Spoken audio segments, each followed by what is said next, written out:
want to give great thanks out to all our departments heads that are here today, and I want you to know that we really appreciate your service, and our condolences go out to the family members of those who've lost loved ones. I think it's only fair to start this by opening up and telling everybody the sound of my voice. One thing we do as lawmakers up here, we don't do anything by knee-jerk. I think we need to understand that we come from districts that we represent different problems, different issues, etc. And we come up here and we pour our heart and soul into anything that we do. So, I know that comes from a lot of, a person being inexperienced in a sense, but we don't ever do nothing that's knee-jerk. Now, when you look at this bill here, 4386, this is not a knee-jerk bill, okay? And I want everybody to understand, ever since Sandy Hook and Columbine, that I began my research on what was the problem that was going on in this country, in the greatest country in the world. Our teachers and our students, we're just being, challenged in a way that we're not safe, not good, okay? Now, in my research, and I've always told people that if you're going to come with a problem, you come with a solution. About 3 weeks ago, we had a meeting with Senator Tim Scott, one of many meetings that I arranged back in Charleston County. And I put the question to Senator Scott that I had looked up the definition of a terrorist act. And he asked me why, and I told him that when you look at the definition of a terrorist act and look at the situation we're having in this country with our schools, with these mass shootings, well, to me, that would qualify the protection of our schools in this country to fall under Homeland Security, once you match the definition up with the situation, okay? Why I said that? Because by virtue of that alone, the state of South Carolina we ought to approach our feds, our federal government representatives in Washington, as to start looking at funding things like metal detectors and put it under Homeland Security. And when you look at that definition, you'll see where I'm coming from. Because that's the number one concern up here, is funding. Where's the funding gonna come from? Okay, we had the same situation with the body cameras. Where's the funding gonna come from? Well, when I visit our penal institutions, we go through metal detectors. When we go through the airports, metal detectors. For many of you who came in here to see us today, I have to go to the governor, metal detectors. And the question has, it has to come to mind that, is the metal detector just good enough for us and not for our public schools? It doesn't take a rocket scientist to figure that out. And I'm also here today to tell you that we are using metal detectors in the state of South Carolina, but it's not a mandate.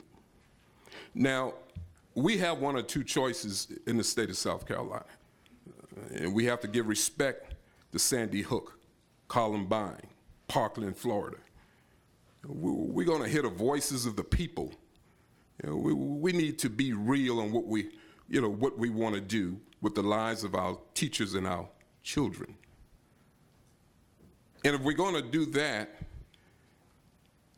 we should never put a price on the lives of our teachers, our children. Because we can find money for everything else, surely we can find money for the protection of our teachers and our children. I'm a strong believer in that. We could do it because we got great thinkers up here.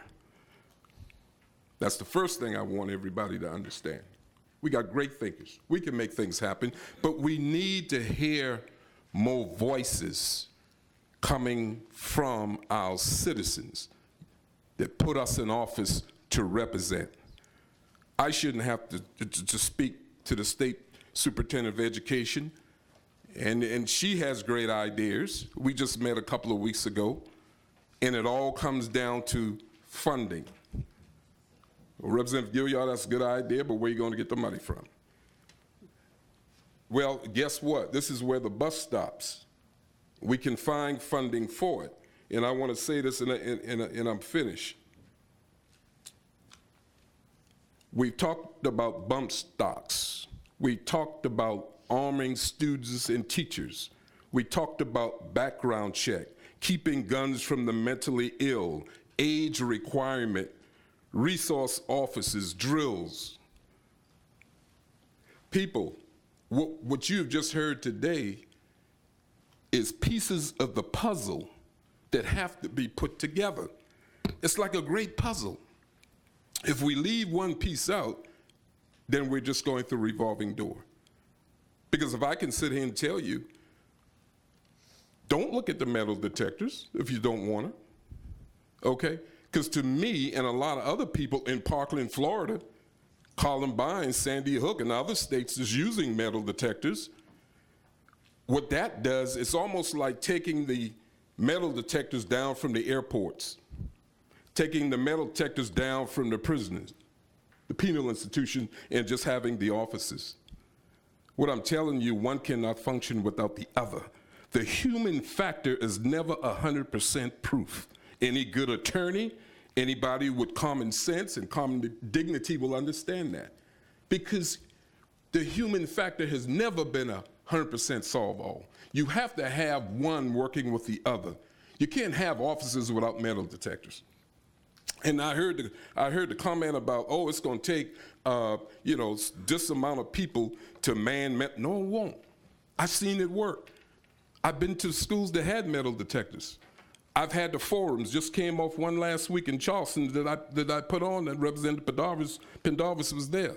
And the first thing the manufacturer told us, no.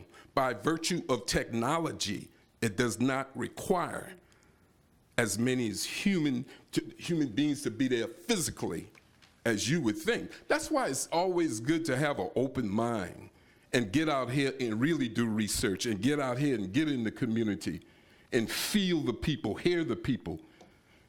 You see, because if I had to carry you back in time, which would be a year and a half, 2 years ago, we've been sitting up here talking about body cameras. Now we got them. And yes, they are functional. And yes, they are working. We should never be afraid of technology. We should never be afraid, protecting our students and our teachers. Okay? One last thing.